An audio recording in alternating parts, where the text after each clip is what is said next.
धन्यवाद जी। आप लोगों ने देखा होगा कि हम उत्तराखंडी लोग कितने सीधे साधे होते हैं।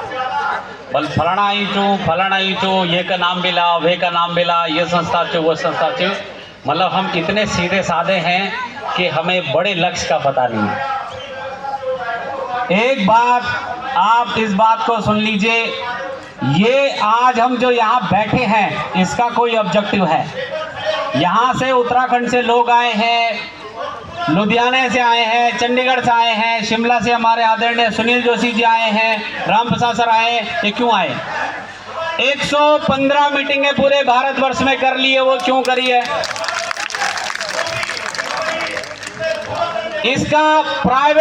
इसका विधानसभा में प्राइवेट बिल आ गया, वो क्यों आया है? आप समझिए इस बात को। हमारी सबसे बड़ी प्रॉब्लम क्या, हमें उत्तराखंड क्यों छोड़ना पड़ा जी? रोजगार। हाथ खड़ा कर दिए, हाँ या ना?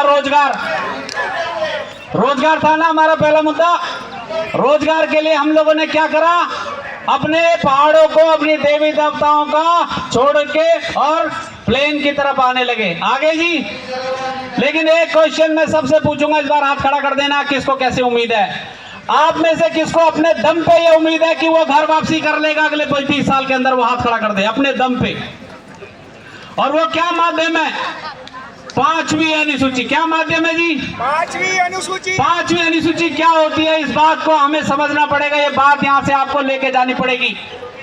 5वीं अनुसूची वो चीज है जो आपको पूरे उत्तराखंड के पहाड़ के, नदियों के, जंगलों के अधिकार देता है। और इससे जो भी संसाधन निकलेगा उससे रोजगार का अधिकार सबसे पहले किसको मिलेगा? उत्तराखंडियों को। किसको मिलेगा जी? इसलिए बैठे हम।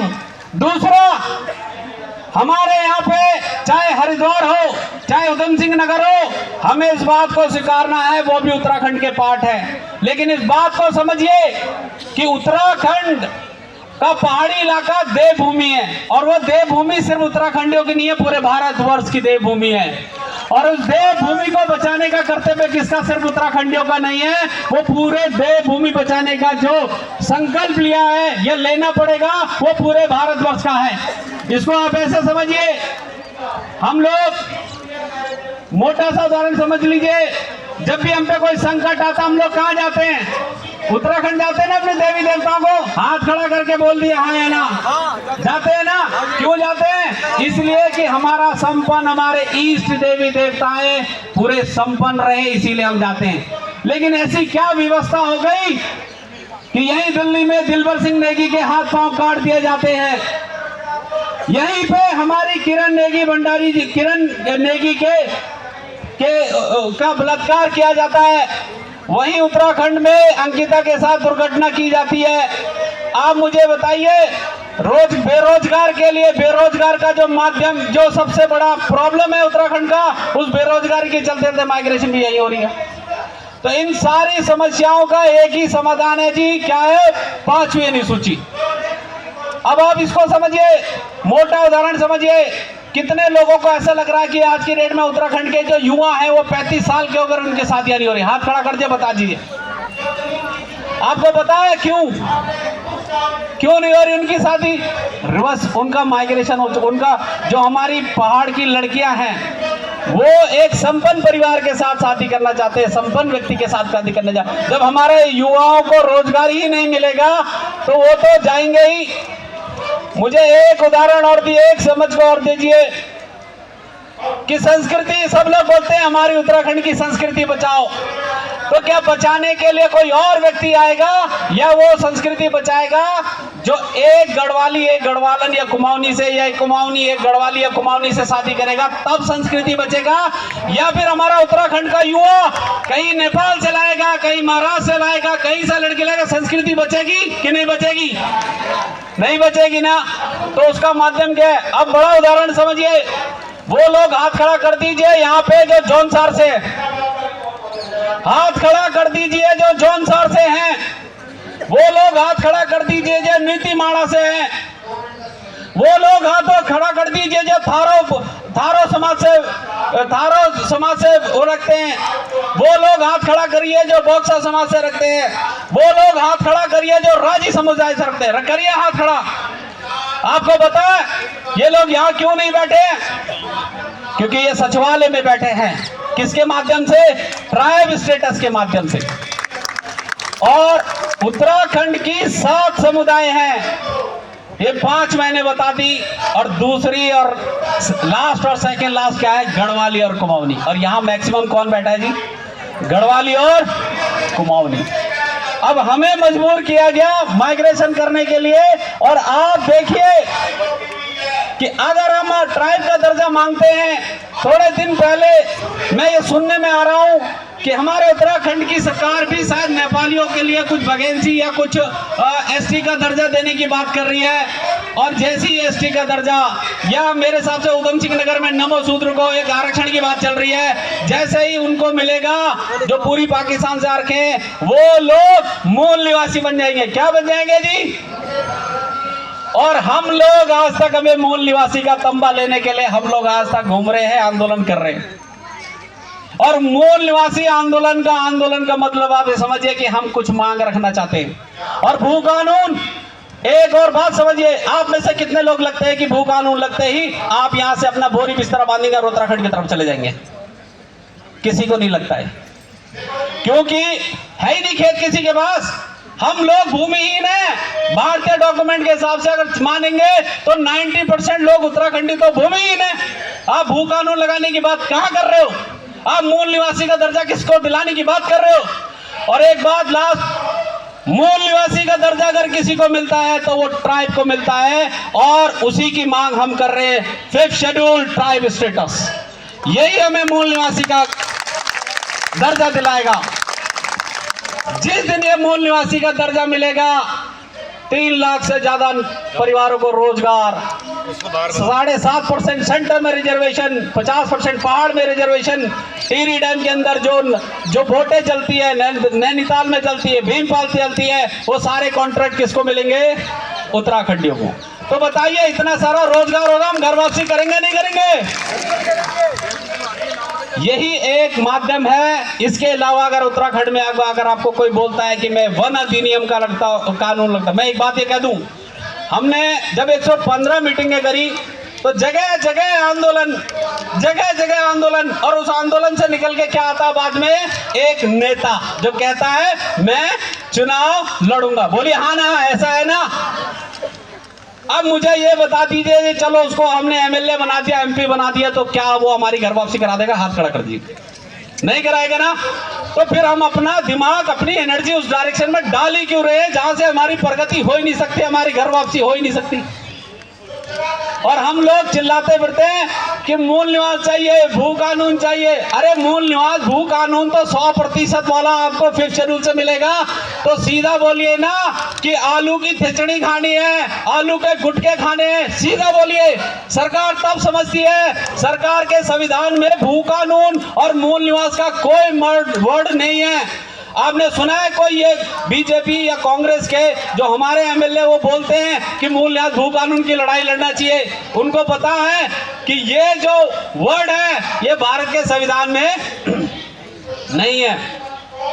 थोड़े दिन पहले सोनम वांगचुक जी आए 1000 किलोमीटर की यात्रा करके। आपको पता है उनके पास क्या है?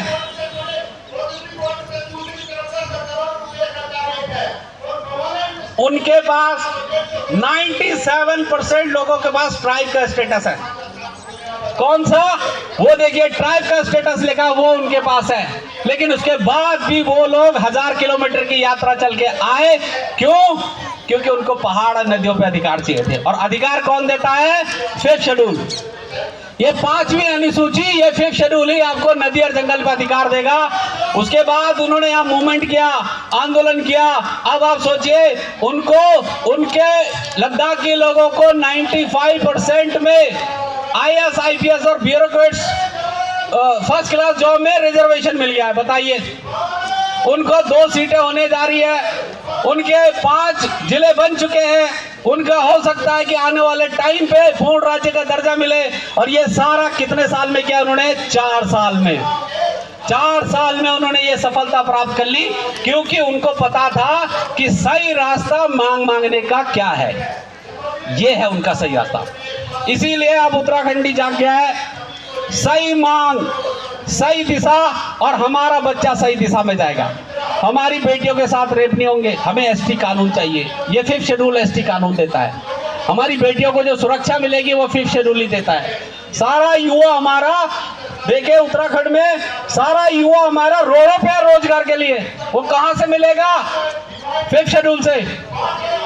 मैंने पहले कहते जब इतनी सारी रोजगार होगा तो वो यहीं से मिलेगा।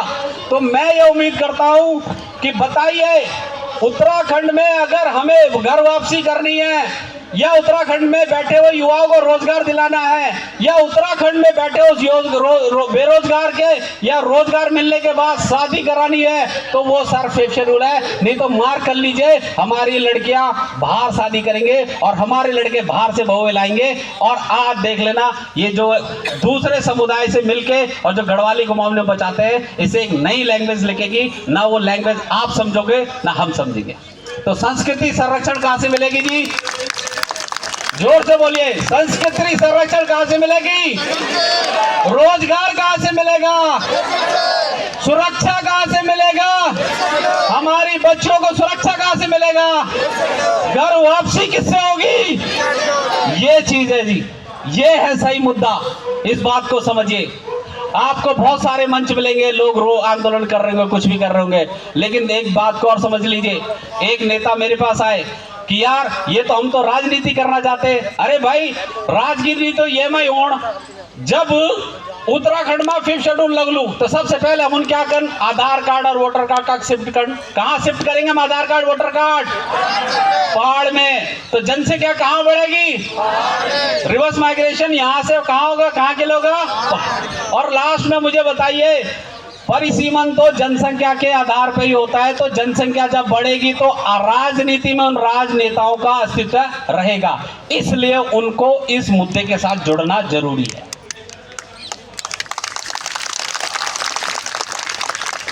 पहले हमें रोजगार नहीं मिला, फिर हमें सुरक्षा नहीं मिली, फिर पहाड़ गया। आज नेता हम लोग हमारे खतरे में हैं कि हमारी सीट पहाड़ से कट रही है नहीं खतरे में? चर्चा यही है ना। 1-2 राजनीतिक पार्टी मैंने देखा वो परिसीमन का मुद्दा कर रहे हैं, लेकिन मुझे बताइए परिसीमन के मुद्दे से हमारी घर वापसी होगी? नहीं होगी। तो मैं अपनी बात को यहीं पर खत्म करता हूं। आप लोगों से निवेदन करता हूं, आगे भी हमारे 2-3 मुख्य प्रवक्ता हैं, उनको सुनिए और ये 5th शेड्यूल की लड़ाई को आगे बढ़ाइए। इसके बाद अगला क्या है? अगला है हल्द्वानी में एक बहुत बड़ी जनसभा होने जा रही है। हल्द्वानी में एक बहुत बड़ी जनसभा होगी। आज तो सिर्फ हमने थोड़ी सी मेहनत करी थी आज के लिए, हमने ज्यादा मीटिंगें नहीं करी थी, ज्यादा बैनर भी नहीं चिपकाए थे। बहुत थोड़े में, थोड़ी सी संख्या में आप लोगों की, इतने लोगों की चेतना जागी तो जंतर मंतर पहुंचे।